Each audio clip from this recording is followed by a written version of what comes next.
All right, it's time, Houston, for a real estate market report. 50-year mortgage. Are you kidding me? This is actually gonna be a reality. I'm gonna tell you if it's a good thing or a bad thing on this month's real estate market report for Houston. We'll get to it soon.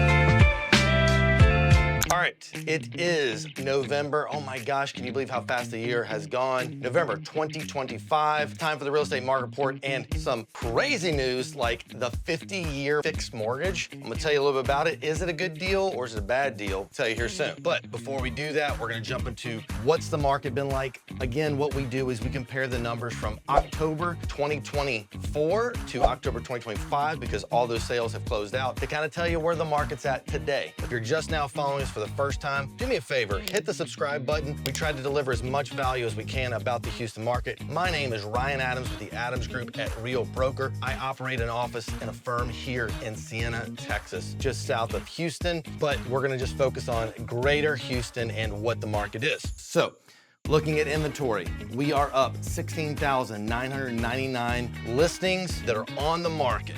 And that is up 20%, a little over 20% of where it was last year with about 14,000. So for sellers, this means you now have way more competition than you did before. With homes listed, standing out is going to matter so much more. Your pricing, your presentation, your marketing, the way it looks, the way it smells, the way it touches, the way it compares to other properties that are on the market. Making sure you're positioning yourself the right way with the competition. You may be able to comp it out fine, but how do you look in the current market and in comparison to those others? As if you were just another product on the shelf. There's so many products now. How do you look? For buyers, having these type of choices is great compared to just a few years ago. But here's the great parts. You're less likely to be squeezed for like extra things, having to throw away, appraisals and waive those and not worrying about inspections. And you're not really have to worry about bidding wars. Now, some properties that come on the market and they're very niche and they still will do really, really well. So if you're a seller and you fit that, you still could do really, really well. Overall, the market's splitting more towards supply, but still has a good amount of demand there. The seller advantage conditions of prior years just are softening down a little bit. Now we're gonna look at days on market. Days on market in Houston. Last year was 68 days. Today, the average home, it takes 81 days to sell. That's up 19%. Not necessarily a good thing if you're a seller. It's taking almost 3 months to sell a home now. So time is a factor as a seller. You're gonna have a lot more holding costs, your taxes, your insurance, utilities. If you're not living there, you're floating 2 mortgages. Making sure you're pricing it right, making sure you're working with real estate agents who market it well because those days on market are taking longer to sell. Buyers, you got some time on your side. You don't have to rush to get that offer in. And you're definitely not as under much pressure to act instantly that we were in just a couple years ago. Next thing we look at is how many homes are actually selling. If we look from last year to this year, there was 3,000. This year's there's only 3,370. That's down just a little bit, down about 3%. But if we were to look at the overall year at this point, and we went January to October of last year, January to October this year, there's actually been about 1,000 more homes sold this year than there was last year. So maybe about a 1% increase. October just wasn't as good of a month this year as it was last year.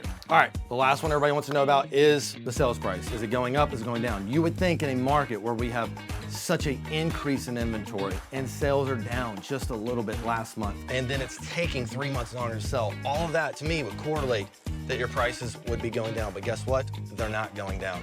The average sales price today is $447,424. That's up roughly 1%. Last year, it was at $443,337. So homes are still holding in their price. We're not seeing a dramatic drop off in prices, meaning sellers are holding firm with their price and buyers are willing to come up to meet them where that's at. Will that continue to stay its course? I think so. But we're gonna have to see. When we come back and we look at everything, how the market is, first off, I'd say it's a very balanced market, but borrowing costs have definitely influenced the behavior of buyers, and really that's how much they can afford. That comes from the interest rates, it comes from the prices. Home prices are staying high, and you have interest rates continue to stay higher than normal in the last 5-10 years. That being said, home affordability has really come to play in that. And these interest rates are really shaping what the buyer power is here in Houston. Now, the 50-year mortgage just came out. And part of that was this administration has tried to figure out a way of how can we help with the home affordability, because that's the main reason that the market's a little slow right now, is because of affordability. So the 50-year mortgage, I did another Instagram video, which you can watch here, where I explain thoroughly of what I think about the 50-year mortgage. But all of that is, yes, you're able to take, this $500,000 house, instead of floating the cost of that over 30 years, you're gonna float it over 50 years. And that's gonna bring, on average, for a $500,000 house, bring it down to about $300 a month. But what are the trade-offs? You're getting the lower monthly payments, but you're dramatically slower in building equity. And in the end, you're almost paying double the amount of interest in order to buy the home. In all honesty, a lot of the way the structure of this is allows you maybe to get in the home you want now, but this is probably not the type of loan you want to be in for the long term. It might allow you to have a little bit of ease of affordability now, which maybe that's what you're looking for. It's a great opportunity, but long term, this is not an interest you want to be paying on. So for some of you buyers that are out there and you're like, hey, I can't really handle the affordability right now. I know I have some future,